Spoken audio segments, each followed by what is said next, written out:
الحمد لله رب العالمين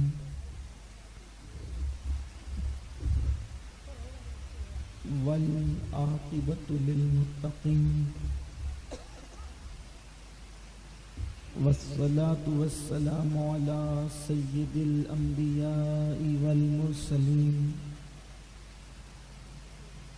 وعلى آله وأصحابه الطيبين الطاهرين أما بعد فأعوذ بالله من الشيطان الرجيم بسم الله الرحمن الرحيم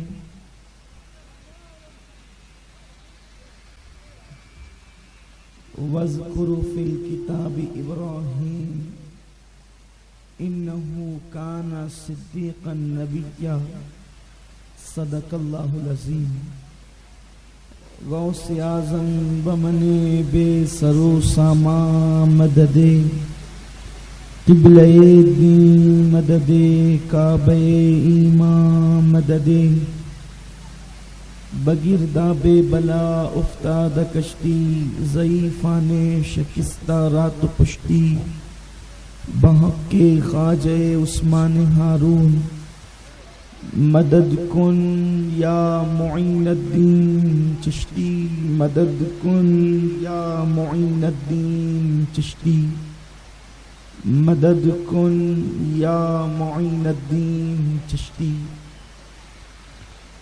معزز و مکرم علماء کرام سادات اعظام حاضرین محفل پردہ نشین عزت مآب ماؤں اور بہنوں السلام علیکم ورحمۃ اللہ وبرکاتہ۔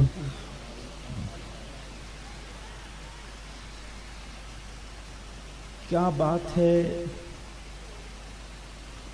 سلام کا جواب بھی نہیں مل رہا ہے، کوئی ناراضگی کا ماحول ایسا لگتا ہے۔ بھائی سلام کرنا، سلام پڑھنا، سلام کا جواب دینا، یہی تو آپ کا مسلک ہے۔ تو اگر آپ اس سلام کے معاملے میں ٹھنڈے ہوں گے تو پھر سلامتی کہاں ہوگی؟ السلام علیکم ورحمۃ اللہ وبرکاتہ۔ الصلاۃ والسلام علیک یا رسول اللہ، الصلاۃ والسلام علیک یا نبی اللہ، الصلاۃ والسلام علیک یا حبیب اللہ، وعلی آلک و اصحابک یا نور اللہ، صلی اللہ تعالی علیہ وسلم۔ ہوتے کہاں خلیل و بنا کعبہ و منا، ہوتے کہاں خلیل و بنا کعبہ و منا، لولاک والے صاحبی سب تیرے گھر کی ہے، اس کے طفیل حج بھی خدا نے کرا دیے، اصل مراد حاضری اس پاک در کی ہے، مولا علی نے واری تیری نیند پر نماز، اور وہ بھی عصر سب سے جو اعلیٰ خطر کی ہے، صدیق بلکہ غار میں جاں ان پہ دے چکے، اور حفظ جاں فروز، اور حفظ جاں تو جانے فروز و غرر کی ہے، ثابت ہوا کہ جملہ فرائض فروغ ہیں، اصل الاصول بندگی استاجور کی ہے، اصل الاصول بندگی استاجور کی ہے، آ کچھ سنا دے عشق کے بولوں میں اے رضا، مشتاق طبع لذت سوزے جگر کی ہے۔ میرے پیارے آقا صلی اللہ تعالی علیہ وسلم کے پیارے دیوانوں، یہ ماہ ذی الحجہ شریف کے برکت والے، رحمت والے ایام اور برکت والی راتوں میں ہم اپنی زندگی کے لمحات کو گزار رہے ہیں۔ اس وقت تو حرم محترم میں لبیک کی صدائیں اور حج کی تیاریاں جاری و ساری ہے، اور پوری دنیا کے اندر اہل اسلام قربانی کی تیاریوں میں اور عید الاضحیٰ کی تیاریوں میں مصروف ہے۔ اسی مناسبت سے میں نے قرآن مقدس کی آیہ کریمہ کی تلاوت کی ہے۔ اللہ فرماتا ہے وَاذْكُرُوا فِي الْكِتَابِ إِبْرَاهِيمَ، اور کتاب میں یاد کرو ابراہیم کو، إِنَّهُ كَانَ صِدِّيقًا نَبِيًّا، کہ بے شک وہ سچے نبی تھے اللہ کے۔ میرے پیارے آقا صلی اللہ علیہ وسلم کے پیارے دیوانوں، حج کے اکثر ارکان اور قربانی یہ سیدنا ابراہیم علیہ السلام کی یادیں ہیں، جس کو اہل اسلام ہر سال تازہ کرتے ہیں، اور قربانی ہمیں بتا رہی ہے، حج کے ارکان ہمیں بتا رہے ہیں کہ اللہ کے مقبول اور محبوب بندے جس کام کو جس انداز سے انجام دے تو اللہ والوں کی یادوں کو مٹایا نہیں جاتا، بلکہ اللہ والوں کی یادوں کو تازہ کیا جاتا ہے۔ اور اللہ والوں کی یادوں کو تازہ کرنا یہ اسلام کا طریقہ ہے، اور اللہ والوں کی یادوں کو مٹانا یہ مشرکین اور منافقین کا طریقہ ہے۔ میرے پیارے آقا صلی اللہ علیہ وسلم کے پیارے دیوانوں، اللہ پاک کو یہ کہنا چاہیے تھا کہ اور ذکر کرو اللہ کا۔ قرآن میں کہا بھی ہے کہ اللہ کا ذکر کرو، وَاذْكُرُوا اللَّهَ ذِكْرًا كَثِيرًا، اور اللہ کا ذکر کثرت کے ساتھ کرو۔ تو جب 24 گھنٹے اللہ ہی اللہ کریں گے تب ذکر ابراہیم کی فرصت کہاں ہے؟ جب اللہ ہی اللہ کریں گے تو ذکر موسیٰ کی فرصت کہاں ہے؟ پھر ایک مقام پہ فرمایا وَاذْكُرْ فِي الْكِتَابِ مریم، مریم کا ذکر کرو۔ پھر ایک مقام پہ فرمایا موسیٰ کا ذکر کرو۔ ایک مقام پہ فرمایا اسماعیل کا ذکر کرو۔ ایک مقام پہ فرمایا داؤد کا ذکر کرو۔ حیرت ہے، جب اللہ تیرا ذکر ہی کثرت سے کریں گے تو ذکر ابراہیم کب کریں گے؟ ذکر موسیٰ کب کریں گے؟ ذکر داؤد کب کریں گے؟ ذکر ایوب کب کریں گے؟ تو اللہ کی رحمت جواب دے گی نادان، تو نے مجھے اور میرے نبیوں کو الگ سمجھ رکھا ہے۔ میرا ذکر بھی میرا ذکر ہے، اور میرے نبیوں کا ذکر بھی میرا ذکر ہے۔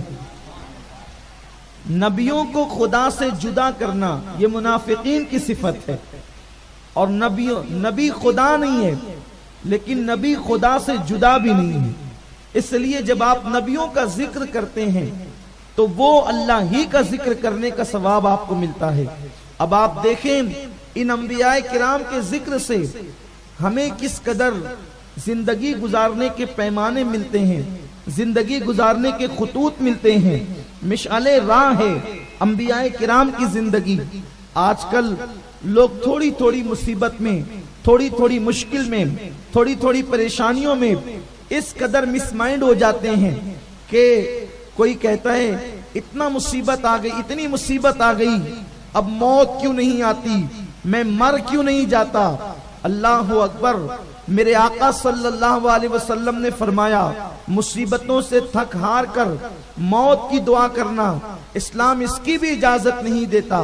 میرے آقا صلی اللہ علیہ وسلم کے دیوانوں، قرآن مقدس میں اللہ نے اپنے نبیوں کا ذکر کیا کہ تمہاری مصیبتیں ان نبیوں کی مصیبتوں کے سامنے کوئی حیثیت نہیں رکھتی، اس لیے کہ جو اللہ کا جتنا مقرب ہوتا ہے، جو اللہ کا جتنا قریبی ہوتا ہے، اللہ اس کو اتنا زیادہ آزمائش میں مبتلا فرماتا ہے۔ ارے تمہاری مصیبتیں کیا؟ کاروبار کی مندی یہ کوئی مصیبت ہے؟ نہیں۔ بال بچوں کی تکلیف یہ کوئی مصیبت ہے؟ نہیں۔ اللہ اکبر، ہم تو دنیا میں آنے کے بعد، دنیا میں قدم رکھنے کے بعد کبھی کبھی مصیبتوں میں مبتلا ہوتے ہیں، پھر خوشیاں بھی مل جاتی ہیں، پھر راحتیں بھی مل جاتی ہیں۔ لیکن دیکھو اللہ کا وہ پیغمبر، اللہ کا وہ نبی جس کو اللہ نے اپنا خلیل بنایا، خلیل مطلب گہرا دوست، اور اللہ جسے گہرا دوست بناتا ہے، جسے اللہ خلیل بناتا ہے، خلیل کا مطلب یہ ہوتا ہے کہ جو اپنی مرضی ہی نہ چلائے، اللہ کی رضا میں راضی رہے، اللہ کی رضا میں خوش رہے۔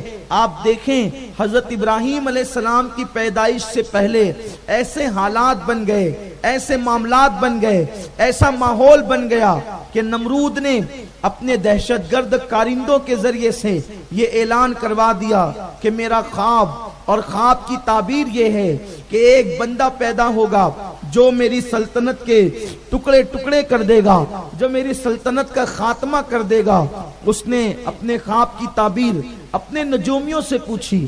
حیرت کی بات یہ ہے خود کو خدا کہنے والا اتنا بھی علم نہیں رکھتا تھا کہ اسے اپنے خود کے خواب کی تعبیر معلوم ہو۔ اس نے خواب دیکھا نمرود نے، اور تعبیر پوچھنے کے لیے نجومیوں کو بلایا، تو وہ اللہ نے اس کو بھی بیان کیا کہ کیا وہ بھی خدا ہو سکتا ہے جسے خود اپنے خواب کی تعبیر ہی نہ معلوم ہو؟ ارے خدا تو وہ ہوتا ہے جو خواب دکھاتا بھی ہے، اس کی تعبیر بھی ظاہر فرماتا ہے، اس کے علم بھی بندوں کو عطا کرتا ہے۔ لیکن وہ نمرود اپنے آپ کو خدا کہتا تھا اور خدا کہلواتا تھا۔ بیچارے لوگ اس کے ہاتھوں مجبور ہو کر، جنہیں کوئی چارہ ہی کار نہ تھا، وہ لوگ چاہ کر بھی نہ چاہ کر بھی اس کو سجدے کرتے تھے، اور وہ تھا انسان، اللہ اکبر۔ لیکن اس کے خواب کی تعبیر نے اسے بے چین کیا کہ اللہ کا ایک پیغمبر پیدا ہونے والا ہے، اور اللہ کا نبی پیدا ہو کر میری سلطنت کے ٹکڑے کر دے گا، خاتمہ کر دے گا، میری خدائی کے ٹکڑے کر دے گا۔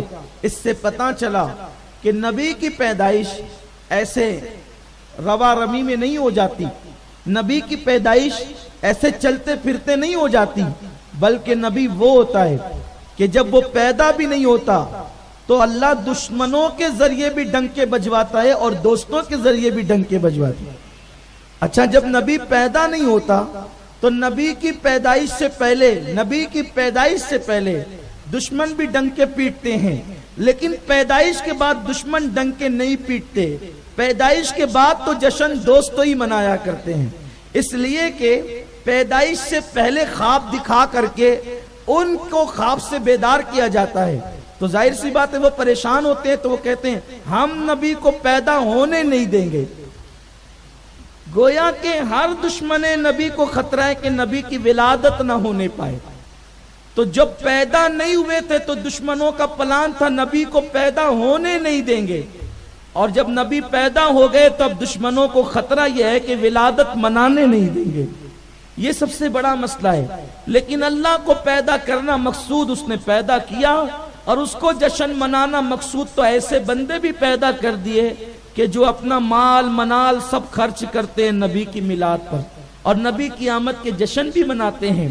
تو جناب خلیل اللہ علیہ السلام کی ولادت سے پہلے حالات ایسے پیدا ہوئے، نمرود نے کہا نبی پیدا نہیں ہونا چاہیے، اور اس کے لیے اس نے بہت زیادہ اہتمام کیا کہ جو مرد اس قابل ہیں کہ ان کے بچے پیدا ہو سکتے ہیں وہ اپنی عورتوں کے قریب نہ جائیں، اور جو بچے پیدا ہوں ان لڑکوں کو قتل کر دیا جائے۔ اسی سے ملتا جلتا معاملہ جناب موسیٰ علیہ السلام کا بھی ہے۔ لیکن حضرت ابراہیم علیہ السلام کی امی جان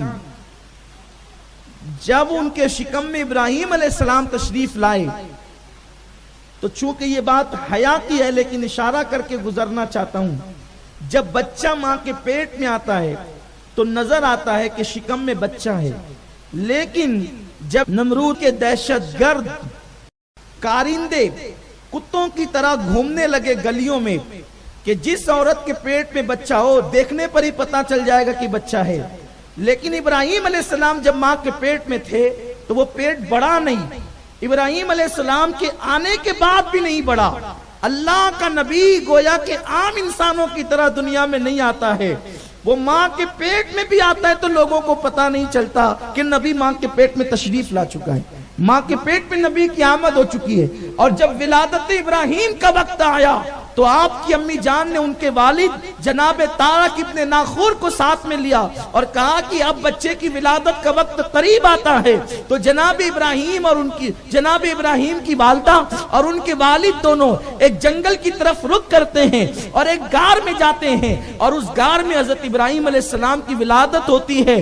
ماں کو خوف ہوا کہ اگر میری غیر حاضری محلے والوں کو پتا چل گئی کہ میں محلے میں نہیں ہوں تو وہ مجھے ڈھونڈتے ڈھونڈتے ہو سکتا ہے یہاں تک کہ آ جائیں. تو جناب ابراہیم علیہ السلام کی والدہ نے حضرت سیدنا ابراہیم علیہ السلام کو جو ہے اسی غار میں رکھا اور اتنے نورانی چہرے والے تھے ابراہیم اس لیے کہ ان کی پیشانی میں نور مصطفیٰ صلی اللہ علیہ وسلم چمک رہا تھا. نور مصطفیٰ کی جلوہ گری تھی. حضرت ابراہیم علیہ السلام کی امی جان ان کو غار میں رکھتی ہے اور آنسو پوچھتے ہوئے وہاں سے نکلتی ہے. لیکن جب غار سے نکلی ہے اپنے شوہر جناب طارق کے ساتھ تو پلٹ کر دیکھتی ہے لیکن ایک جملہ کہتی ہے اللہ میں نے اپنے بچے کو تیری امان میں دے دیا اور یہ کہہ کر کے پلٹ کر جاتی ہے. اور جب 3 دن کے بعد ابراہیم علیہ السلام کی امی جان واپس لوٹی جنگل میں تو خیال یہ تھا کہیں میرے بچے کو درندے تو نہیں لے گئے, کہیں میرے بچے کو شیر اور چیتے تو نہیں لے گئے,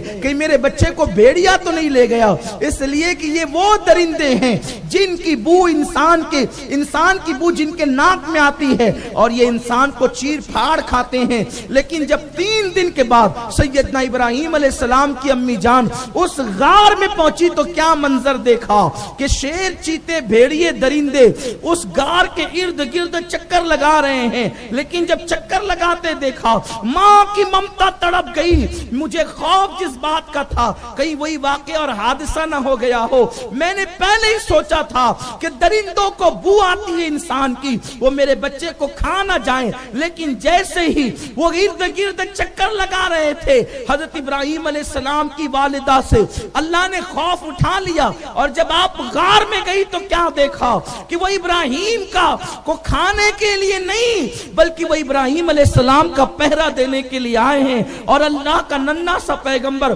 جو 3 دن کا ہے وہ اپنے انگوٹھے کو منہ میں ڈال کر کے چوس رہا ہے اور حضرت ابراہیم علیہ السلام کے انگوٹھے سے دودھ جاری ہے. یہ اللہ کے نبی کی شان ہے.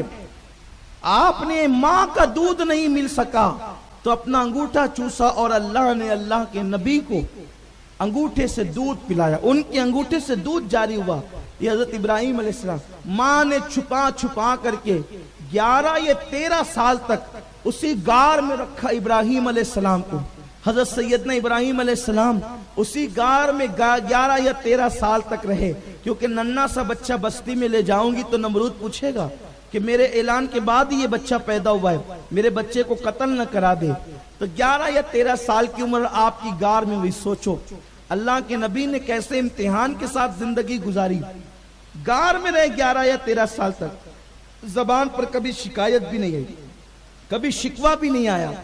حضرت ابراہیم علیہ السلام نے 11 یا 13 سال کی عمر میں کہا امی مجھے شہر میں تو لے کر کے چلو, مجھے بستی میں تو لے کر کے چلو. ماں نے پھر حضرت ابراہیم علیہ السلام کے کہنے پر انہیں بستی میں لے گئی. جب بستی میں گئے تو لوگوں کو یوں لگا کہ یہ کتنا خوبصورت جوان ہے. آپ تھے 11 یا 13 سال کی عمر کے, لیکن چونکہ اللہ کے نبی تھے تو آپ اس عمر میں بھی جوان لڑکے لگتے تھے. تو لوگوں نے دیکھا بڑا خوبصورت ہے, لوگ جمع ہو گئے, چچا جمع ہوا, کچھ لوگوں نے رشتہ دار جمع ہوئے. جب سب جمع ہو گئے تو ابراہیم علیہ السلام نے بڑی سادگی سے کہا لوگوں میں اپنے رب کو پہچاننا چاہتا ہوں, میرا رب کون ہے, بتاؤ میرا رب کون ہے. سب معلوم ہے, اس لیے کہ نبی وہ ہوتا ہے جو اللہ کی طرف سے سیکھ کر کے آتا ہے. نبی کو کسی کے پاس سیکھنے نہیں جانا پڑتا, نبی کو کسی کے پاس جو ہے شاگردی اختیار نہیں کرنی پڑتی اپنے جیسے انسان کے ساتھ. ارے جس نے دودھ انگوٹھے میں جاری کر دیا اس اللہ نے کیا نہ سکھایا ہوگا اپنے ابراہیم کو. لیکن چونکہ اگر آپ آ کر ڈائریکٹ قوم کے سامنے جو ہے تقریر شروع کرتے تو قوم کہتی یہ وہی ہے جس کا خواب نمرود نے دیکھا تھا. تو آپ نے بات حکمت سے شروع کی, فرمایا لوگوں مجھے اپنے رب کی تلاش ہے, بتاؤ میرا رب کون ہے. تو قوم کو نے سوچا کہ یہ نیا جوان بستی میں آیا ہے, اس کے مائنڈ کو ہائیجیک کیا جائے. تو انہوں نے تارا دکھا کے کہا ابراہیم یہ تیرا رب ہے, تو آپ نے میں اچھا اسے میرا رب کہتے ہو؟ یہ میرا رب ہے، سوالیہ طور پہ کہا یہ میرا رب ہے؟ تو انہوں نے کہا ہاں یہ تیرا رب ہے۔ آپ نے اسے دیکھا، جب صبح ہوئی، صبح ہوتے ہوتے وہ تارا ڈوب گیا۔ آپ نے فرمایا جو ڈوب جائے وہ بھی خدا ہوتا ہے؟ ارے جو ڈوب جائے وہ بھی خدا ہوتا ہے؟ ارے آسمان میں ڈوبنے والا بھی خدا نہیں ہوتا، دریا میں ڈوبنے والا خدا کیسے ہو سکتا ہے؟ وہ بھی آسمان میں جو ہو اور وہ صبح ہوتے ہوتے ڈوب جائے تو آسمان میں ہو کر ڈوبنے والا خدا نہیں، تو دریا سمندر میں ناچ ناچ کر کے جسے ڈبا دیا جائے وہ خدا کیسے ہو سکتا؟ اس کے پاس بھی کوئی جانے کی جگہ ہے، وہ بھی وہاں بھی منت مانگنے کی جگہ ہے، وہاں بھی اگربتیاں سلگانے کی جگہ ہے۔ اور حیرت ہے مسلمان بھی جا رہے ہیں، اور جانے کے بعد مسلمان کیسے؟ او نادان، ڈوبنے والا خدا نہیں ہوتا، جو ڈوبنے کو ترا دیتا ہے وہ میرا خدا ہے۔ اس خدا کو چھوڑ کر ڈوبنے والے پاس جاتے ہو۔ مسلمان عورتیں اسکارف لگا کر منتیں مانگنے جا رہی ہیں، ہائی لائٹ کیا جا رہا ہے اسے، واٹس ایپ پہ ہائی لائٹ کیا جا رہا ہے۔ ہاں اب یہاں بھی آ رہے ہیں برقع پوش، وہ برقع پوش مشرک تو ہو سکتی ہے لیکن اسلام کا نظریہ نہیں بدل سکتا۔ لا الہ الا اللہ، اللہ کے سوا کوئی معبود نہیں ہے۔ ہاں ہم منتیں وہاں نہیں مانگتے جسے ڈبا دیا جاتا ہے، ہم منتیں وہاں مانتے ہیں کہ جو ترانے والے ہیں، لیکن ان ترانے والوں کو بھی ہم خدا نہیں کہتے، ولی اللہ کہتے ہیں۔ میرے غوث کی شان تمہیں نہیں معلوم؟ ہر ترانے والے کو بھی ہم خدا نہیں کہتے، کیونکہ کچھ بندے ایسے ہیں کہ اس خدا نے ترانے کی طاقت دی۔ بات میں بہت دور نہ چلی جائے لیکن اشارہ دینا چاہتا ہوں، میرے غوث نے نہیں ترایا، میرے غوث نے نہیں ترایا۔ اچھا کشتیاں ترانا بھی کچھ آسان ہے، لیکن میرے غوث نے تو ایسی کشتی ترائی جسے ڈوبے ہوئے 12 سال ہو گئے،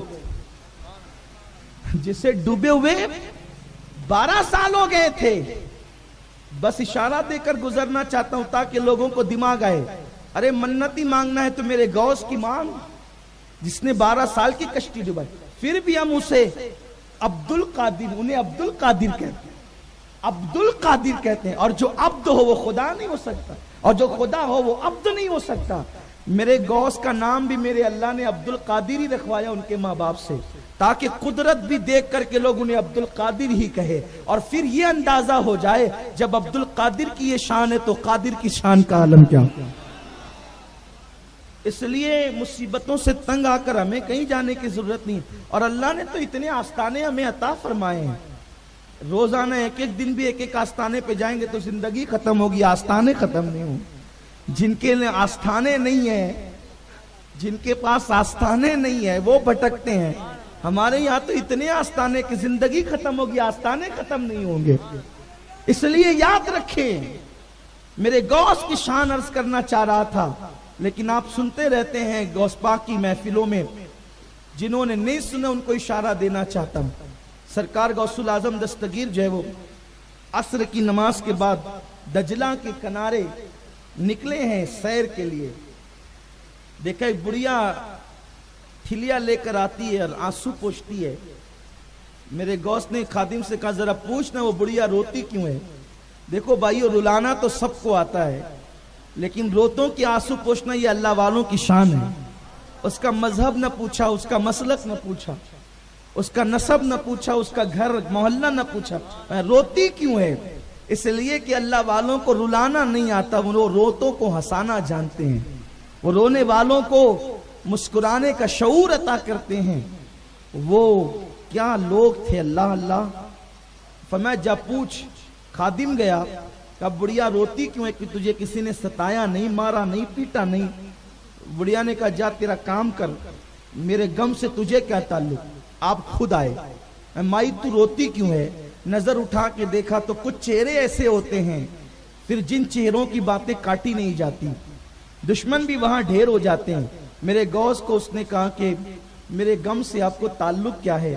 او پوچھنے والے اگر پوچھتا ہے تو سن لے، مجھے کسی نے مارا نہیں، ستایا نہیں، پیٹا نہیں، تکلیف نہیں پہنچائی، لیکن بات یہ ہے کہ دجلہ پہ جب آتی ہوں تو ایک لوتا بیٹا یاد آتا ہے۔ جوانی میں بیوہ ہو گئی، بچے کی پرورش کی، جوان کیا، رات و دن ایک خواب تھا کہ میرا بیٹا جوان ہوگا تو بڑی دھوم دھام سے اس کی شادی کروں گی۔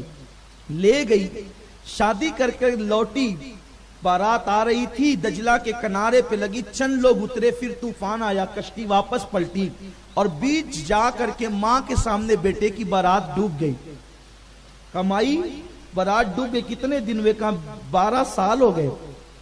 کہا 12 سال ہو گئے، ٹھیک ہے انتظار کر، ابھی تیرے بیٹے کی کشتی تیرتی ہے۔ اس نے کہا یہ کون سی بات ہے؟ کون ہے آپ؟ کہا مائی مجھے کو عبد القادر کہتے ہیں۔ چونکہ وہ تھی دوسرے مذہب سے تعلق رکھتی تھی، وہ مسلمان نہیں تھی۔ رک ابھی انتظار کر۔ اکثر مورخین نے اسے عیسائی لکھا ہے، عیسائی تھی وہ۔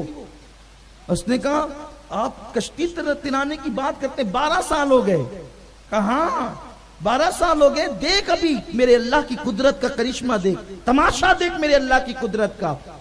میرے غوث نے وہیں پر مصلی بچھایا، 2 رکعت نماز پڑھی اور ہاتھ اٹھا دیا، اللہ اس کشتی کو ترا دے مولا، اور جیسی ڈوبی تھی ویسی ترا دے۔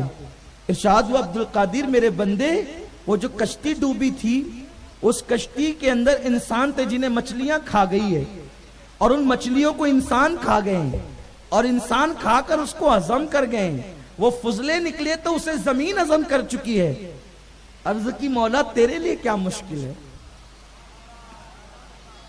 تیرے لیے کیا مشکل ہے؟ جس قوم کا خدا اس شان کا ہو کہ عبد القادر جیلانی جیسا کہہ رہا، تیرے لیے کیا مشکل ہے؟ اس خدا کو چھوڑ کر اپنی مصیبتوں کا حل تم بتوں کے پاس تلاش کر رہے۔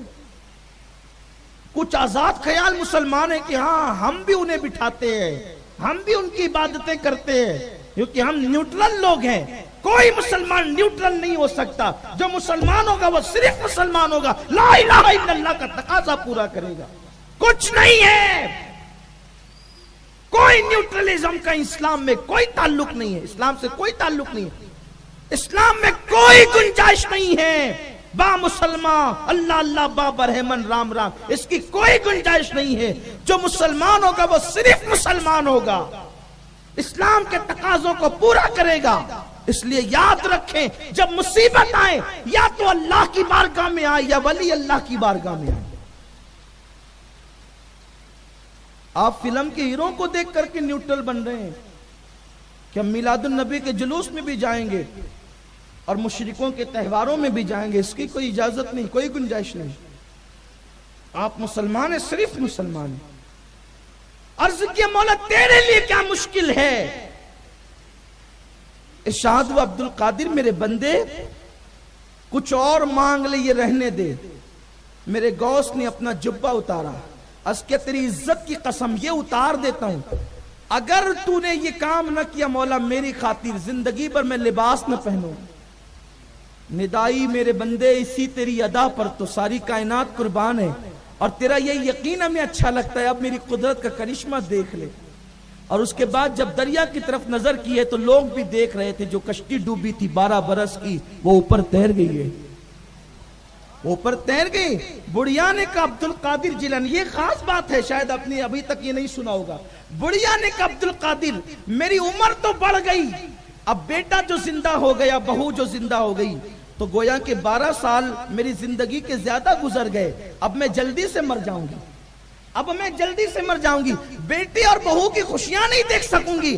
فرمایا جا بڑھیا، میں نے اللہ سے یہ بھی دعا کر دی کہ جو 12 سال تیرے غم میں گزری، اللہ نے اتنی عمر بھی تیری بڑھا دی ہے، اب تجھے بہو اور بیٹے کی خوشیاں دیکھنا بھی نصیب ہوگی۔ پھر اس نے کہا کہ اب میں پیچھے کیوں رہوں، ارے جس قوم کے بندے کا یہ عالم ہے اس قوم کے خدا کا عالم کیا ہوگا۔ پڑھا کلمہ، میں بھی مسلمان ہوتی ہوں، اور اس دلہا کو بھی مسلمان کیا، صرف مسلمان نہیں کیا، سینہ لگا کر ولایت بھی عطا فرما دی۔ برسوں عبادت سے جو مرتبے نہیں ملتے، اللہ تبارک و تعالیٰ نے اس بندے کو میرے غوث کے سینے کے صدقے مقام عطا فرما۔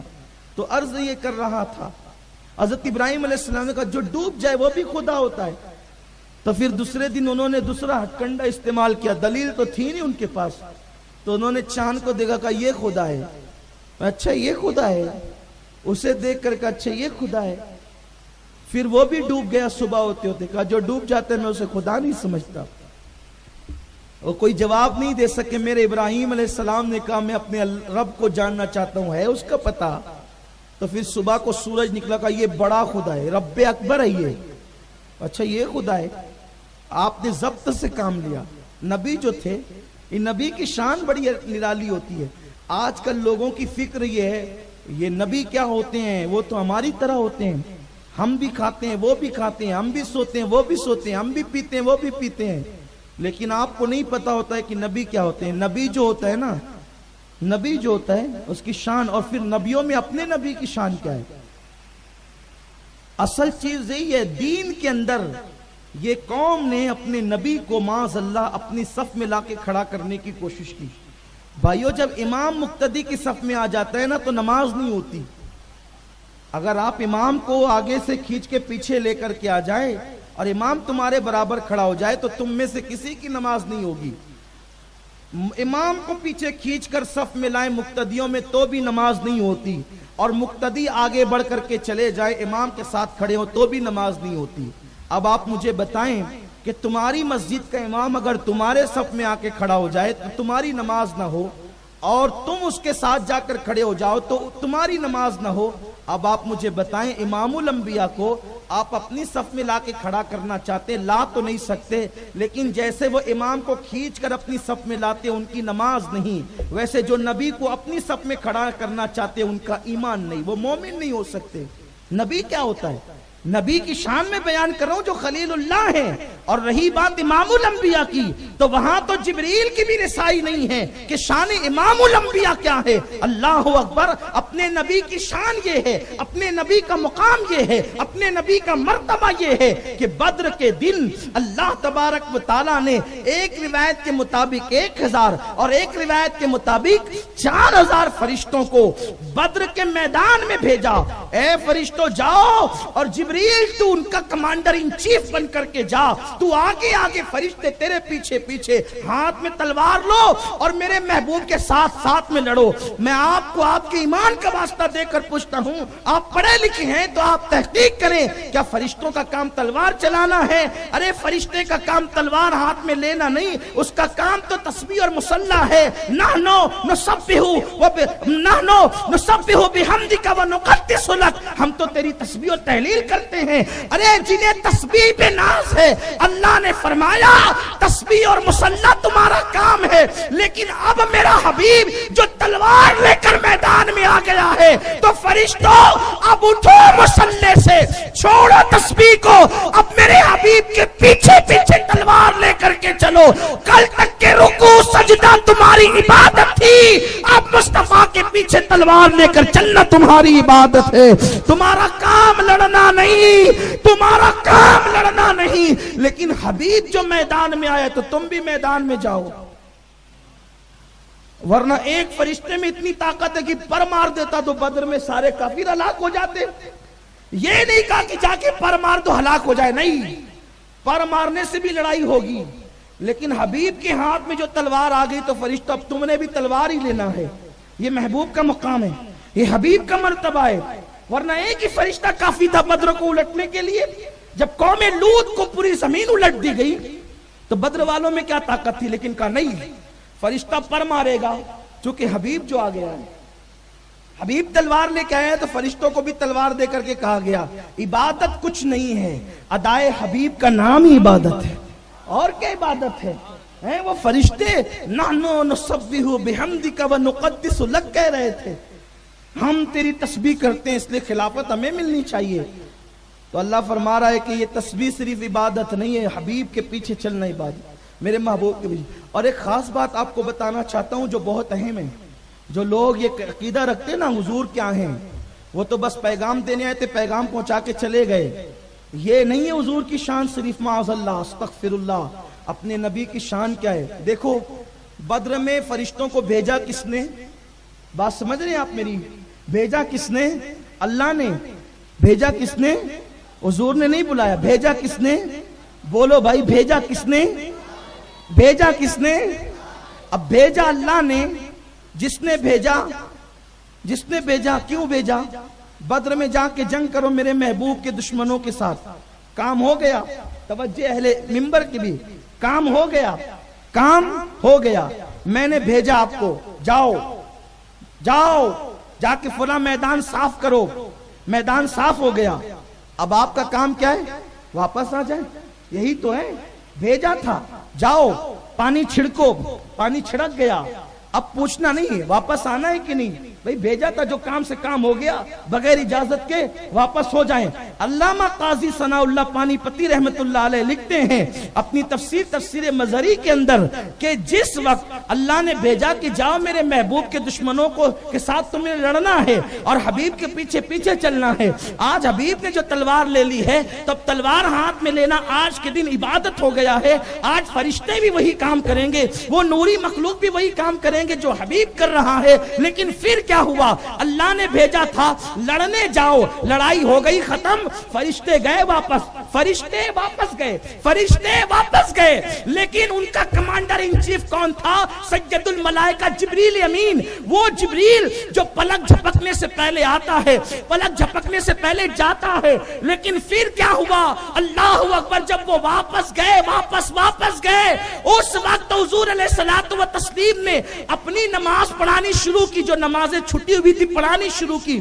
صحابہ کرام نے دیکھا آقا کریم صلی اللہ علیہ وسلم نماز میں مسکرا رہے ہیں, اور اتنا مسکرا رہے ہیں کہ دار شریف جو ہے نظر آ رہی ہے. نماز مکمل ہوئی اور صحابہ نے عرض کیا او میرے آقا, ہماری جان کائنات کی جان, ایمان کی جان, ایمان کا ایمان, آقا بتائیں تو نماز میں آج آپ اتنا مسکرا کیوں رہے تھے؟ مجھے صرف ایک بات بتائیں, جب مصلی پیچھے کھڑا ہوتا ہے تو امام ہنس رہا ہے, مسکرا رہا ہے, کیا کر رہا ہے؟ کوئی نظر آتا ہے؟ نہیں نظر آتا, کیونکہ نظریں نیچی ہو تو نظر نہیں آتا. لیکن صحابہ کہتے ہیں آقا آپ کیوں مسکرا رہے تھے؟ اس کا مطلب یہ ہے کہ صحابہ کی نماز یہ تھی, وہ اللہ کی نماز پڑھتے تھے اور مصطفیٰ کا چہرہ دیکھتے تھے, حبیب کا چہرہ دیکھتے تھے. یہ کس کا مسلک ہے؟ یہ صحابہ کا مسلک ہے, یہ صحابہ کی فکر ہے, یہ صحابہ کا انداز ہے.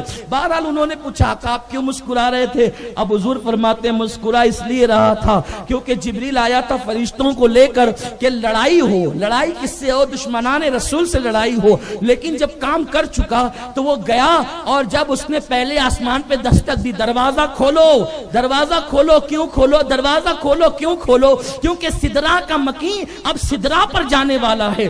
جبریل کا گھر کہاں ہے؟ سدرا پر ہے, سدرۃ المنتہا پہ جانے والا. اللہ نے فرمایا جبریل دروازہ کیوں کھولے؟ اللہ کام ہو گیا, کام سے فارغ ہو گیا, واپس آیا. اللہ نے پوچھا جبریل میرے محبوب سے پوچھ کے آیا ہے کہ بغیر پوچھے آیا ہے؟ عرض کی مولا کام تو نے دیا تھا, کام مکمل ہو گیا, واپس آ گیا. کہا نہیں, آج دروازہ اس وقت تک کھلے گا نہیں جب تک تو میرے محبوب سے اجازت لے کر نہیں آئے گا. جا واپس جا, واپس جا, واپس جا, اور پہلے حبیب سے اجازت لے, اس کے بعد دروازہ کھلے گا. یہ مقام مصطفیٰ ہے کہ جبریل کا گھر سدرا ہے, ایک بار آ کر اجازت لیے بغیر چاہتا ہے تو اللہ کہتا ہے تیرے لیے دروازہ نہیں کھلے گا, پہلے حبیب سے اجازت لے کر. کیا حضور یہ بتا کے مسکرا کے کہتے وہ جو جبریل جا کے واپس اجازت لینے آیا تھا تو مجھے اس کے حال پہ ہنسی آ رہی تھی. یہ مقام مصطفیٰ ہے, مصطفیٰ کریم کا مقام ہے, اور اسی مقام کو ماننے کو اہل سنت کہتے ہیں, اور اسی کے انکار کو گمراہیت کہتے ہیں. جبریل آتا ہے, جبریل آئے تو اجازت کے بغیر واپس نہ جا سکے.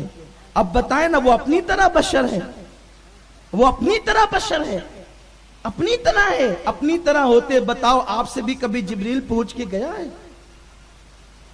آپ نہیں, آپ کی صاحب پشتوں کی تاریخ آپ جمع کر لیں, کوئی ایسا نہیں ہوگا. وہ جس دن پوچھنے آئے گا اس دن آپ کو کوئی پوچھ نہیں سکتا. ہاں یہ بات ہے. اس لیے مسلمانوں اپنے نبی کی عظمت جانو, اپنے نبی کا مقام جانو, اپنے نبی کا مرتبہ جانو. عرض یہ کرنے چلا تھا کہ حضرت ابراہیم علیہ السلام اللہ کے پیغمبر تھے, ان سے کہا کہ یہ رب اکبر ہے, یہ سورج رب اکبر ہے. اچھا یہ رب اکبر ہے, آپ انتظار کرتے رہے کیونکہ معلوم تھا نکلا ہے تو یہ ڈوبے گا بھی, نکلا ہے تو یہ ڈوبے گا بھی. اللہ وہ ہے جو نکالتا بھی ہے ڈوباتا بھی ہے. تو جب وہ ڈوبنے لگا، سوریہ مہراج جب ڈوبنے لگے تو حضرت ابراہیم علیہ السلام نے فرمایا، یہ ہنسنے کی بات نہیں ہے، بات ہنسنے کی نہیں ہے، بات ہی تو ڈوبنے کی ہے، کہ جب سورج ڈوبنے لگا فرمایا کہ یہ بھی تو ڈوب رہا ہے، جو رب اکبر ہے، جو سب سے بڑا ہے، وہ ڈوب رہا ہے، تو میں ڈوبنے والے کو خدا نہیں مانتا۔ پھر آپ نے اب دلیل قائم فرمائی، اللہ وہ ہے، میرا رب وہ ہے، جب میں بیمار پڑتا ہوں تو وہ مجھے شفا عطا کرتا ہے، جب میں بھوکا ہوتا ہوں تو وہ مجھے غذا عطا کرتا ہے، جب میں پیاسا ہوں تو وہ مجھے پانی عطا کرتا ہے، اور جب میں دنیا سے رخصت ہو جاؤں گا تو پھر وہ میرے حال پر رحم فرمائے گا اور میرے درجات بلند فرمائے گا۔ حضرت ابراہیم علیہ السلام نے یہ دلائل جب قوم کے سامنے پیش کیا، ہونا تو یہ چاہیے تھا کہ لوگ مان لیتے، لیکن نہ مانا، اور انہوں نے پلان تیار کیا کہ ابراہیم کو آگ میں ڈال دیا جائے، لیکن اللہ کا پیغمبر اس پر بھی جو ہے ان سے نہ ڈرا، اس لیے کہ اللہ کا نبی جانتا ہے کہ اللہ کی راہ میں جتنی تکلیفیں آئے، جتنی مصیبتیں آئے، جتنی پریشانیاں آئے، بندہ اگر اس کو خندہ پیشانی سے جھیل لے، اس کا مقابلہ کرے، تو پھر دنیا کی کوئی طاقت اس کو شکست نہیں دے سکتی، اس لیے کہ اللہ کی طاقت ہے، ان اللہ علی کل شیء قدیر، وہ ہر چاہے پر قادر ہے۔ میرے پیارے آقا علیہ السلام کے پیارے دیوانوں، افسوس کا مقام ہے، افسوس کی بات ہے کہ مسلمان اللہ پر ایمان لانے کے بعد ویسا توکل نہیں کرتا جیسا اس کو بھروسہ کرنا چاہیے، اللہ رسول پر ایمان لانے کے بعد رسول کو وہ ایسا شان والا نہیں مانتا جیسا کہ اس کو نبی کو جیسی شان والا ماننا چاہیے تھا، اس مقام والا نہیں مانتا، بلکہ آج کا مسلمان در در کی ٹھوکریں کھا رہا ہے، کبھی اس در پہ کبھی اس در پہ۔ وجہ یہ ہے، ایک تو عقیدے میں پختگی نہ رہی، زبان سے کہہ لیا لا الہ تو کیا حاصل، دل و نگاہ مسلمان نہیں تو کچھ بھی نہیں، اور دوسرے مقام پر مسلمان کا حال یہ ہو گیا ہے، مسلمان کی کیفیت یہ ہو گئی ہے، ایک طرف تو عقیدے میں کمزور ہے، عقیدہ متزلزل ہے، اور دوسری طرف عمل کے معاملے میں بھی اتنی کمزوری آ گئی، اس قدر کمزوری آ گئی کہ آج کا مسلمان معاذ اللہ نمازوں سے دور ہے، عبادتوں سے دور ہے، توکل سے دور ہے، حیا سے دور ہے، پاک دامنی سے دور ہے، بے حیائی کا ماحول ہے، گندگی کا ماحول ہے، بدعملی کا ماحول ہے، برائیوں کا ماحول ہے۔ ہاں اب مسلمانوں کا حال یہ ہو گیا، صبح ہوتی ہے تو فجر کی نماز ترک کرتے کرتے ہوتی ہے، مسلمانوں کا حال یہ ہو گیا، غسل کھانے سے نکلتے ہیں تو بے حیائی اس قدر عام ہو چکی ہے کہ مسلمان تولیہ لپیٹ کر کے اپنے غسل کھانے سے نکلتا ہے، ننھی سی بچی باپ کو دیکھ رہی ہے، اس کے گھٹنے کھلے ہوئے ہیں، بیوی دیکھ رہی ہے، بہنیں دیکھ رہی ہے، جبکہ اسلام کا دستور یہ ہے کہ مرد کا گھٹنے کے اوپر کا حصہ بھی ستر عورت ہے، اس کا دیکھنا بھی حرام ہے، اس کا دکھانا بھی حرام ہے۔ مردوں کے یہاں یہ بے حیائی کہ معاذ اللہ، اللہ اکبر، راستہ چلتے چلتے آج مسلمانوں کا حال یہ ہے کہ لنگی کھول کر کے یوں باندھنے شروع کرتے ہیں، حیا نہ رہی۔ اللہ کے نبی صلی اللہ علیہ وسلم کی حیا اور غیرت کا یہ عالم تھا۔ ام المومنین اما جان عائشہ صدیقہ فرماتی ہے حضور علیہ الصلوۃ والتسلیم ایسی حیا کرتے تھے کہ جیسی حیا کواری لڑکیاں مردوں سے جتنا نہیں کرتی، اس سے زیادہ اللہ کے نبی صلی اللہ علیہ وسلم لوگوں سے حیا فرماتے تھے۔ حضور علیہ السلام کی حیا کا یہ عالم تھا کہ حضور علیہ السلام کی پنڈلیوں کے اوپر کا حصہ بھی لوگوں نے کبھی نہیں دیکھا۔ آقا کریم کی حیا کا یہ عالم تھا۔ اللہ اکبر، کچھ مخصوص خوش نصیب وہ ہیں جن کو حضور کی پنڈلیوں کے اوپر کا حصہ دیکھنا نصیب ہوا۔ اکثر صحابہ نے حضور کی پنڈلیاں تک نہیں دیکھی، پنڈلیوں کے اوپر کا حصہ تک نہیں دیکھا، بلکہ ایک مرتبہ روایت میں یہ آتا ہے کہ آقا کریم اس طرح اپنے بستر پہ لیٹے تھے کہ پنڈلیوں سے انگلی شریف کچھ اوپر کو آ گئی تھی۔ سرکار علیہ السلام لیٹے ہوئے ہیں اور صدیق اکبر آتے ہیں، دروازے پہ دستک دیتے ہیں، دروازہ کھولا جاتا ہے، صدیق آ کر بیٹھ جاتے ہیں۔ حضور علیہ السلام اسی طرح ہیں کہ پوری پنڈلی شریف کھلی ہوئی ہے۔ اس کے بعد فاروق اعظم آتے ہیں اور اسی طرح حضور بدستور لیٹے رہتے رہتے ہیں کہ پوری پنڈلی شریف کھلی ہوئی ہے. اس کے بعد عثمان غنی نے دستک دی. پوچھا گیا کون کا عثمان؟ میرے آقا علیہ السلام پہلے اٹھ کر بیٹھے, پنڈلیوں پہ لنگی شریف کا کپڑا ڈالا اور اس کے بعد پھر ان کو اندر بلایا. تینوں یاروں کے درمیان حضور نے باتیں کی, تینوں اٹھ کر چلے گئے. اما جان عائشہ صدیقہ نے عرض کیا یا رسول اللہ میرے ماں باپ آپ پہ قربان, میرے ابا ابو بکر آئے آپ کی پنڈلیاں کھلی رہی, عمر آئے پنڈلیاں کھلی رہی, لیکن جب عثمان آئے آقا آپ نے پنڈلیوں پہ کپڑا ڈال لیا. اما جان عائشہ صدیقہ کے سوال پر آقا نے فرمایا عائشہ کیا میں اس سے حیا نہ کروں جس سے اللہ اور اس کے فرشتے حیا کرتے ہیں؟ آپ دیکھیں آج آپ نے حیا اور اسلام کا عنوان دیا ہے. حضور علیہ السلام نے اپنی پنڈلیوں کے اوپر کا حصہ حضرت عثمان غنی کو تک دکھانا گوارا نہ کیا. اور پنڈلیاں تو اپنی جگہ, آقائے کریم اس قدر با حیا تھے, بلکہ با حیا کہوں حضور کو میرا جی نہیں بڑھتا. حضور جانے حیا تھے.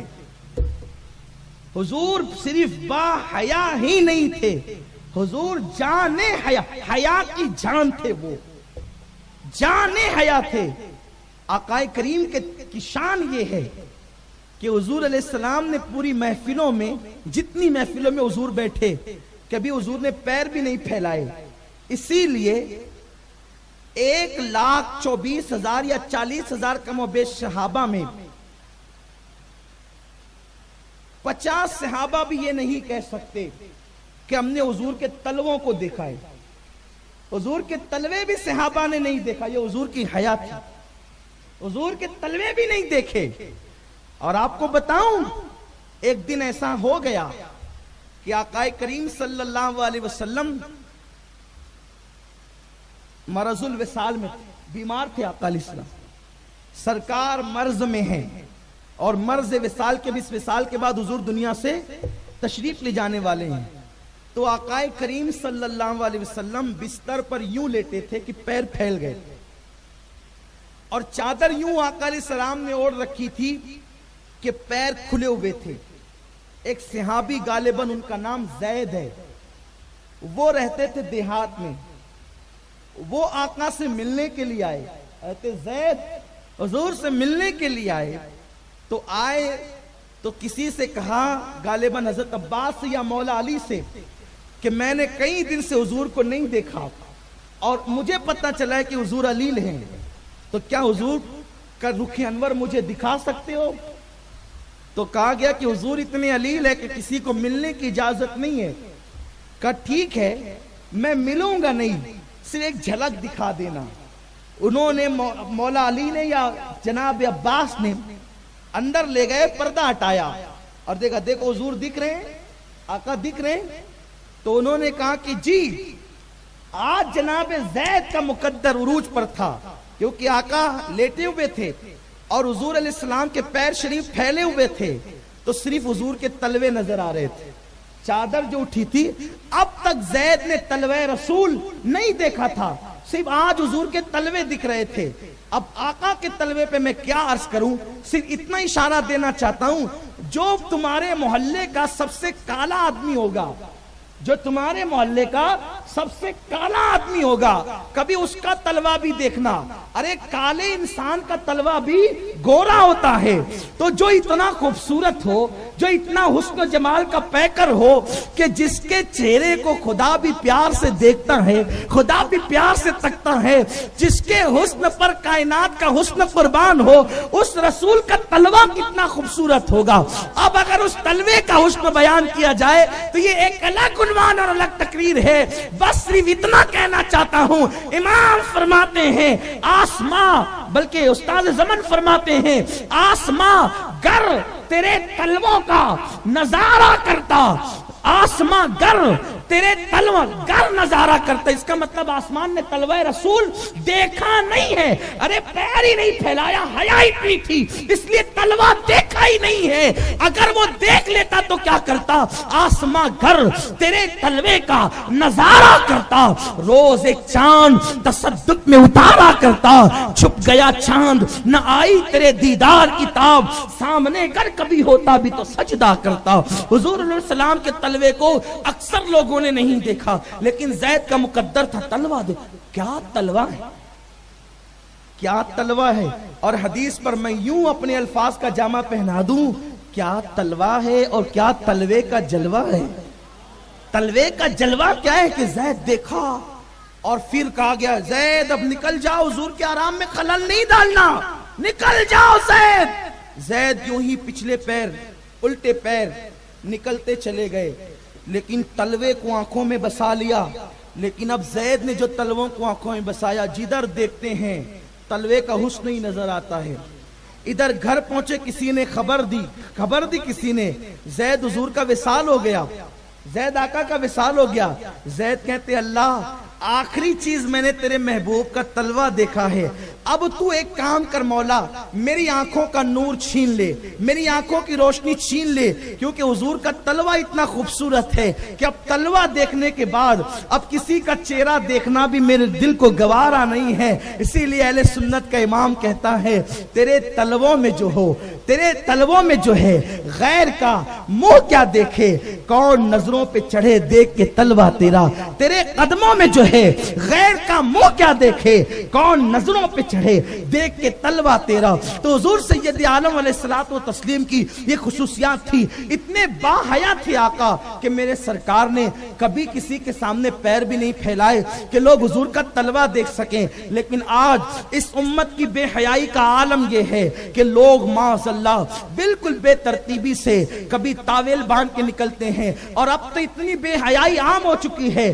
کہ غیر مسلموں کو دیکھتے دیکھتے اب لوگ جو ہے ہاف چڈیاں پہننا شروع کر دیے ہیں، اس میں گھٹنے بھی دکھتے ہیں، اور پھر معاذ اللہ پیر کا اکثر حصہ نظر آتا ہے۔ مسلمانوں کیا بے حیائی عام ہو رہی ہے، مردوں میں ادھر یہ بے حیائی عام ہو گئی، ادھر عورتوں کا حال یہ ہو گیا کہ بے حیائی کی حد یہ کر دی عورتوں نے، اب اتنے باریک اور پتلے لباس عورتیں پہنتی ہے کہ جسم کی ساخت نظر آتی ہے۔ اللہ کے پیارے حبیب غیب دا نبی صلی اللہ علیہ وسلم فرماتے ہیں جس عورت کا کپڑا جتنا پتلا ہوگا اس عورت کا ایمان بھی اتنا کمزور ہوگا، اور جس عورت کا کپڑا جتنا موٹا ہوگا اس کا ایمان بھی اتنا مضبوط ہوگا۔ عورتوں کے لیے شریعت کا حکم یہ ہے کہ ان کے کپڑے موٹے اور ڈھیلے ہونے چاہیے، اور عورتوں کا حال یہ ہے کہ عورتوں کے کان بھی نظر نہیں آنا چاہیے، اس لیے کہ کان جو ہے وہ بھی چہرے کا حصہ ہے۔ عورتوں کو چاہیے کہ وہ اپنے کان بھی چھپا کر کے رکھیں، لیکن ہائے کیا لوگوں کو ہو گیا، دین سے دوری کا یہ حال ہو گیا کہ مردوں نے بھی بے حیائی اختیار کی، عورتوں نے بھی، اور اب قوم کی چھوٹی چھوٹی بچیاں اور بچے اپنے ماں باپ کو دیکھ کر وہ بھی بے حیائی کے راستے پہ چل پڑے۔ ہمارے بزرگوں نے فرمایا کہ تم اپنے چھوٹی بچیوں کو بھی چھوٹی آستین کے کپڑے یا پتلے کپڑے نہ پہنایا کرو بچیوں کو، اس لیے کہ بچپن میں جب بچیوں کو عادت پڑتی ہے چھوٹی آستین کے کپڑوں کی یا پتلے کپڑوں کی تو دھیرے دھیرے بڑی ہو کر بھی وہ وہی پہنتی ہے۔ جب چھوٹی آستین کے کپڑے اور پتلے کپڑے یہود و نصارہ نے ایجاد کیے، مارکیٹ میں بیچنا شروع کیا تو سارے مذہب کے لوگوں نے خریدا، مسلمان عورتوں نے نہیں خریدا۔ تو انہوں نے مجلس کی، انہوں نے میٹنگ کی کہ آخر مسلم عورتیں یہ پتلے اور چھوٹی آستین کے کپڑے اور بڑے گلے کے کپڑے کیوں نہیں خریدتی۔ تو اس وقت ان کی میٹنگ میں یہ بات اس نتیجے پہ پہنچی، دراصل مسلمانوں کو بچپن ہی سے بیٹیوں کو بڑے کپڑے اور بڑی آستین کے کپڑے اور موٹے کپڑے پہننے کی عادت ہے، تو وہ جوان ہو کر اب یہ کپڑے نہیں پسند کرتی۔ اس لیے اگر ان کی بچیوں کو بگاڑنا ہے تو بچپن کے بچیوں کے کپڑے ایسے سلاؤ، پتلے بھی ہوں، چھوٹی آستین کے بھی ہوں، بالکل شارٹ ہوں، بچیوں کو ایسے کپڑے سلانے میں کوئی حرج نہیں ہے بظاہر، لیکن بچپنے سے اس کو شارٹ کرتا، شارٹ فراک اور چھوٹی آستین کے کپڑوں کی جب عادت پڑتی ہے تو بڑی ہو کر بچیاں بھی وہی پہنتی ہے۔ اس لیے اگر بچپن سے ہم اپنی بچیوں کو فل آستین کے کپڑے سلائیں، موٹے کپڑے سلائیں، تو ان کو بچپنے سے عادت پڑے گی، اور جب وہ جوان ہوگی کہ شریعت کے احکامات جب اس پر نافذ ہوں گے تو پھر وہ پتلے کپڑوں کو پسند نہیں کرے گی، وہ چھوٹی آستین کے کپڑوں کو پسند نہیں کرے گی۔ میں نے شریعت کا مسئلہ پچھلے دنوں بھی بتایا تھا، آج بھی بتاتا ہوں کہ شریعت کی تاکید تو اتنی ہے حیا کے حوالے سے کہ کوئی لڑکی اگر جوان ہو جائے تو اپنے کوہنیوں کے اوپر کا حصہ بھی وہ بلا عذر شرعی اپنی ماں کو نہیں دکھا سکتی۔ اب میرے بھائیوں بتاؤ، تو جب وہ اپنی ماں کے سامنے بہت چھوٹی آستین کے کپڑے پہن کر نہیں جا سکتی تو وہ عام لوگوں کے سامنے پہن کر کیسے جا سکتی ہے؟ اسلام حیا کا مذہب ہے، اسلام پارسائی کا مذہب ہے۔ آقا علیہ السلام نے جو عورتیں پاجامہ یعنی شلوار پہنتی ہے، ان عورتوں کے لیے حضور نے رحمت کی دعا کی کہ جو عورتیں یعنی کہ پاجامہ چھوٹی جو پائچوں کے پاجامے پہنتی ہے، حضور نے ان کے لیے رحمت کی دعا کی۔ تو صحابہ نے عرض کی حضور آپ جو عورتیں چھوٹی پائچے کے پاجامے پہنتی ہیں آپ ان کے لیے رحمت کی دعا کر رہے ہیں؟ آقا فرماتے ہیں ہاں، کیونکہ اس میں پردہ زیادہ ہے، کیونکہ یہ اوپر کو اٹھے گا تو اوپر کو اٹھنے کے بعد یہ زیادہ جو ہے وہ نظر نہیں آئے گا، زیادہ حصہ نیند میں بھی یہ حصہ نظر اوپر کو چڑھے گا تو بے پردگی نہیں ہوگی۔ اس لیے پاجامہ پہننے والی اور وہ بھی چھوٹی پائچے کے پاجامہ پہننے والی عورتوں کے لیے میرے آقا نے رحمت کی دعا فرمائی ہے۔ اللہ کے حبیب صلی اللہ علیہ وسلم فرماتے ہیں اللہ اکبر۔ بلکہ ایک بات یہاں آئی ہے تو آخر میں عرض کر دوں، یہ کپڑے پاجامے کرتے یہ تو اپنی جگہ ہے، حدیث پاک میں آتا ہے کہ جب تک عورت سر پہ دوپٹے ڈالی رہتی ہے اس کے گھر میں رحمت کے فرشتے آتے ہیں، اور جیسے ہی وہ اپنے سر سے دوپٹہ ہٹا لیتی ہے تو اس کے گھر سے رحمت کے فرشتے چلے جاتے ہیں۔ علامہ اسماعیل حقی رحمت اللہ تعالی علیہ روایت لکھتے ہیں کہ جب ابراہیم علیہ السلام کو نمرودیوں نے آگ میں ڈالنا چاہا تو منجنیق بنائی، منجنیق وہ ایک آلہ تھا، اس کا رسے سے اس کو کھینچا جاتا تھا، اور جب رسہ چھوڑ دیا جاتا تھا تو جا کر کے وہ جو چیز ہوتی تھی اس پہ لگتا تھا اور وہ چیز دور جا کر کے گرتی تھی، اس کو منجنیق کہتے ہیں۔ ٹھیک ہے، تو نمرودیوں نے بھی منجنیق بنائی، روزانہ پریکٹس کے طور پہ کھینچتے تھے تو وہ رسہ کھینچاتا تھا۔ اب ان لوگوں نے ابراہیم علیہ السلام کے کپڑے کرتے کو اتارا اور اتار کر ابراہیم علیہ السلام کو منجنیق پہ بٹھا دیا کہ رسہ جیسے کھینچیں گے کھینچ کے چھوڑیں گے تو ابراہیم کو وہ پٹکا جا کے لگے گا اور وہ سیدھا جا کر کے آگ میں پہنچ جائیں گے۔ اب ان لوگوں نے خوب پریکٹس کر لی، لیکن جب ابراہیم علیہ السلام کو لا کے بٹھایا، اب جو رسہ کھینچنا چاہتے ہیں رسہ، تو ان سے رسہ کھینچا نہیں جاتا۔ کیوں نہیں کھینچا جاتا تھا رسہ؟ اس لیے کہ فرشتے رونے لگے، اللہ تیرا ابراہیم جو تیری محبت میں قربانیاں ہی دیتا آ رہا ہے آج وہ آگ میں جلے گا۔ اللہ نے فرمایا جاؤ میں تمہیں اجازت دیتا ہوں، اگر تم اس کی مدد کر سکتے ہو تو کرو۔ تو رحمت کے فرشتے آئے اور جو رسہ نمرودی کھینچ رہے تھے فرشتوں نے دوسری طرف سے اس کو کھینچنا شروع کیا، تو اب فرشتوں کی طاقت کے آگے تو ان کی طاقت پھیل ہو گئی، تو رسہ ان سے کھینچاتا نہیں تھا، یہ پسینے پسینے ہو گئے، تنگ آ گئے کہ کل تک کے کھینچانے والا رسہ، بلکہ ابراہیم علیہ السلام کو بٹھانے سے پہلے تک کھینچانے والا رسہ اب ہم سے کھینچا نہیں جاتا۔ تو شیطان جو ہے ایک بوڑھے کی شکل میں آیا، لمبی سی داڑھی، خوبصورت سی پگڑی اور چادر ڈال کر عصا لے کر کے چلا آ رہا ہے۔ لوگوں نے دیکھا، کہہ رہے یہ تو بڑا خوبصورت نیک آدمی نظر آتا ہے۔ وہ آیا اور آنے کے بعد کہا لوگوں کیا تکلیف ہے تمہیں، کیا پریشانی ہے؟ تو انہوں نے کہا شیخ اے بزرگ پریشانی یہ ہے کہ تھوڑی دیر پہلے تک یہ رسہ کھینچ رہے تھے تو کھینچا رہا تھا اور ابھی نہیں کھینچاتا رسہ، ابراہیم کو بٹھا دیا تو نہیں کھینچاتا۔ شیطان کا جو سب سے دلچسپ عنوان ہے وہ نبی کی بے ادبی اور گستاخی ہے۔ اس لیے دنیا میں جو بھی نبی کا بے ادب ہوگا، کتنے بھی اچھے کپڑے ہو، کتنی بھی اچھا ماما ہو، کتنی بھی خوبصورت داڑھی ہو، کیسا بھی عصا ہو اس کے پاس، جبہ کتنا خوبصورت ہو، اگر ہے نبی کا بے ادب تو وہ ہے شیطان. شیطان کی پہچان ہی ہے. تو شیطان آیا کیسے؟ بزرگ بن کے. ایک بات آپ کے سمجھ میں آتی ہے، دیکھو کبھی آپ کو پتا چلا یہ شیطان رہتا کہاں ہے؟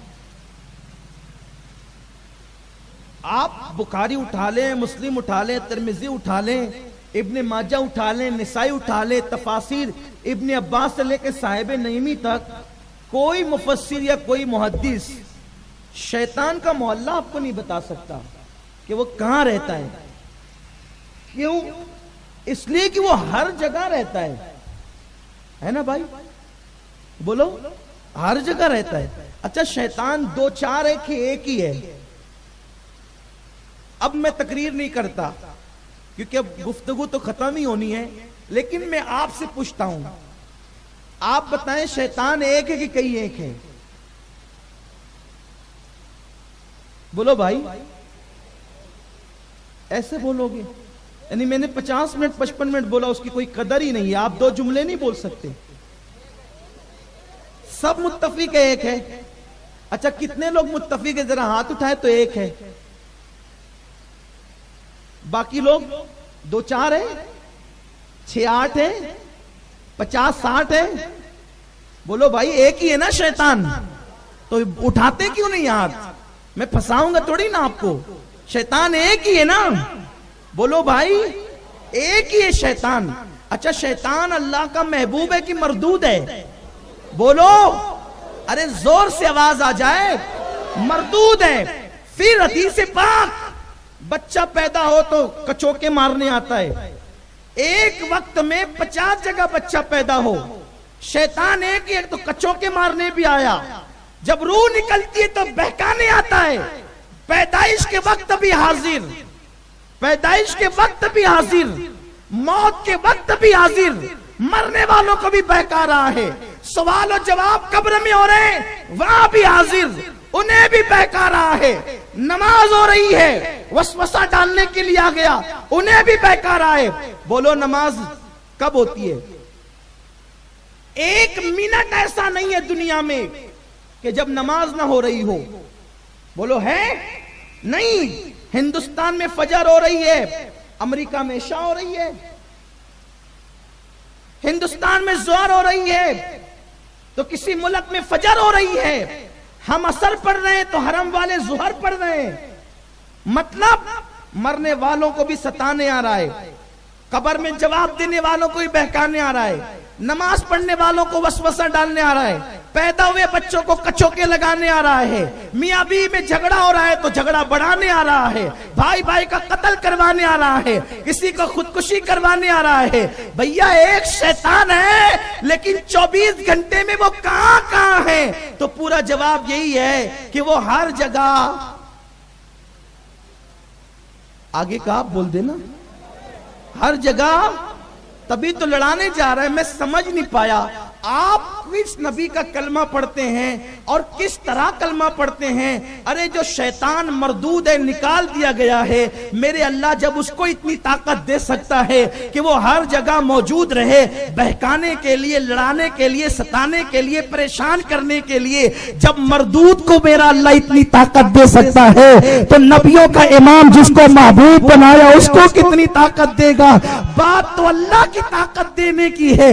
آپ کہتے ہیں نبی کہاں کہاں ہے، میں کہتا ہوں نادان پہلے یہ بتا شیطان کہاں کہاں ہے. جب میرا اللہ دشمن کو اتنی طاقت دے سکتا ہے تو یاروں کو کتنی طاقت دے گا، یاروں کو کتنی قوت دے گا. اس لیے یاد رکھنا، حدیث پڑھو، قرآن پڑھو، کسی کے بہکاوے میں نہیں آؤ. اور ہم جو بات کہتے ہیں اس کے پیچھے دلیل رکھتے ہیں. اگر آپ کو کوئی مولانا صاحب کہہ دے کہ 2 شیطان ہے تو ذرا مہربانی کرنا مجھے بھی بتا دینا اور حدیث کا حوالہ بھی لے کر کے آنا، ہمارے علم میں بھی اضافہ ہو جائے گا کہ دوسرا شیطان کہاں پیدا ہوا، دوسرا شیطان کہاں پیدا ہوا ہمارے علم میں. کیونکہ شیطان جو تھا وہ جنت سے نکالا گیا تھا، وہ ایک ہی ہے.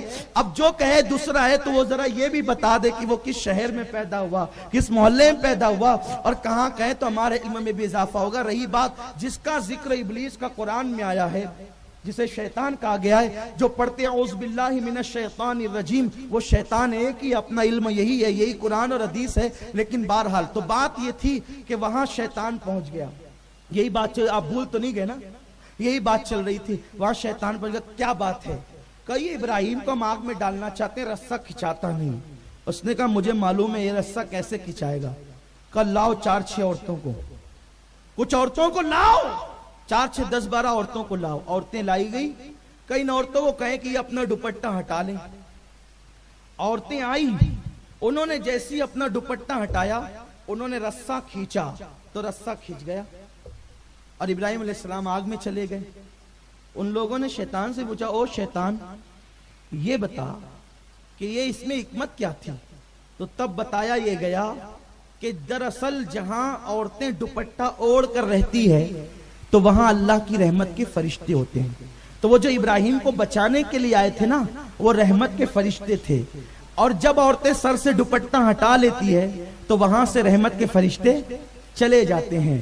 تو وہ جو رسہ پکڑ کے تمہارے مقابلے میں کھینچ رہے تھے وہ رحمت کے فرشتے تھے. جب عورتوں نے سر سے دوپٹہ ہٹایا تو وہاں سے رحمت کے فرشتے چلے گئے اور رسہ آسانی سے کھنچ گیا. اب آپ مجھے بتاؤ میرے بھائیوں، جہاں اللہ کا پیغمبر خلیل علیہ السلام جیسا نبی موجود ہو، اگر وہاں عورتیں سر سے دوپٹہ ہٹا لے تو رحمت کے فرشتے وہاں سے چلے جاتے ہیں. تو اگر آپ کی عورتیں کپڑا دھوتے وقت، کھانا پکاتے وقت سر سے دوپٹہ ہٹا کر، بلکہ اب تو پانی بھرتے وقت تو کمر میں دوپٹہ باندھ کر اگر عورتیں کام کرے گی تو تمہارے محلے میں رحمت کے فرشتے کب آئیں گے اور رحمت کے فرشتے تمہارے گھر میں کب آئیں گے؟ آج جو تم پر مندی، مصیبتیں، تکلیف، بیماریاں، پریشانیاں، مصیبتیں جو ٹوٹ ٹوٹ کر برس رہی ہے، وجہ یہ ہے کہ تمہارے گھروں میں رحمت کے فرشتے نہیں آتے. اگر تم چاہتے ہو کہ رحمت کے فرشتے آئے تو تم اپنی عورتوں کو پابند کرو کہ وہ با حیا بنے اور سر پہ دوپٹہ رکھے. بلکہ عورتوں کو تو یہ بھی لازم ہے کہ جب وہ سوئیں تب بھی ان کے سر پہ دوپٹہ ہونا چاہیے. اب آپ کہیں گے یہ کون سا آپ لے کر کے آئے؟ ہم نیا کچھ نہیں لائے، یہ حدیثوں میں موجود ہے. اب عورتیں دوپٹہ اوڑھ کر کیسے سوئے گی؟ تو عورتوں کے لیے طریقہ یہ ہے کہ وہ ایک کپڑا رکھا کریں، ایک کپڑا رکھا کرے اور وہ کپڑا اپنے سر کو یوں باندھ لیا کریں. یہ طریقہ ہے عورتوں کے سونے کا. عورتیں سوتے وقت بھی دوپٹہ اتارنے سے پرہیز کریں، کیونکہ اب عورتیں کس سے پرہیز کریں؟ ہے تو سامنے شوہر، اب شوہر کے علاوہ کس سے پرہیز کرے؟ تو حکم ہے کہ وہ اللہ کے فرشتوں سے حیا کرے، کیونکہ حیا میرے آقا فرماتے ہیں جو جتنا حیا والا ہوگا اس کا ایمان اتنا ہی مضبوط ہوگا. الحیاء شعبۃ من الایمان، حیا ایمان کا ایک شعبہ ہے. انشاءاللہ اس پر آگے کی گفتگو ہم کل کریں گے. آج مجھے عنوان دیا تھا احباب نے کہ حضور کی شان پہ بھی کچھ بولیں، پھر مولانا غفران صاحب نے بھی کہا کہ قربانی پہ بھی کچھ بولیں، پھر جلسے والوں نے کہا حیا پہ بھی کچھ بولیں. تو جتنا مجھ سے کہا گیا تھا میں نے تھوڑی تھوڑی باتیں سب پیش کر دی. لیکن انشاءاللہ کل کی جو گفتگو ہوگی وہ مکمل حیا پر اور اسلام کے قوانین پر ہوگی. کل کا پروگرام مسجد عبد الجبار کے پیچھے انوار اشرف نگر میں حیدر علی چوک پہ ہوگی. آپ سے گزارش ہے آپ تشریف لائیں. اور یہ بڑا جو ہے وہ پور مغز خطاب ہے حیا کے حوالے سے، اور آپ نے شاید پہلی مرتبہ یہ عنوان رکھا ہے، تو کل ہم اس پہ بھی گفتگو کریں گے. اللہ مجھے آپ سب کو توفیق عطا فرمائے اور اللہ ہمیں ادب رسول پہ قائم رہنے کی توفیق دے. دوران گفتگو کوئی غلطی ہو تو اللہ معاف فرمائے. وما علینا الا البلاغ. السلام علیکم. رسالت کے پروانوں ہر سنیچر کو بعد نماز عشاء سنی دعوت اسلامی کے عالمی مرکز اسماعیل حبیب مسجد میں سنی اجتماع ہوتا ہے. آپ حضرات پابندی کے ساتھ اس میں شرکت فرمائیں. سنی دعوت اسلامی کی web site sunni dawat islami.net پر وزٹ کریں اور بہت ساری دینی معلومات حاصل کریں.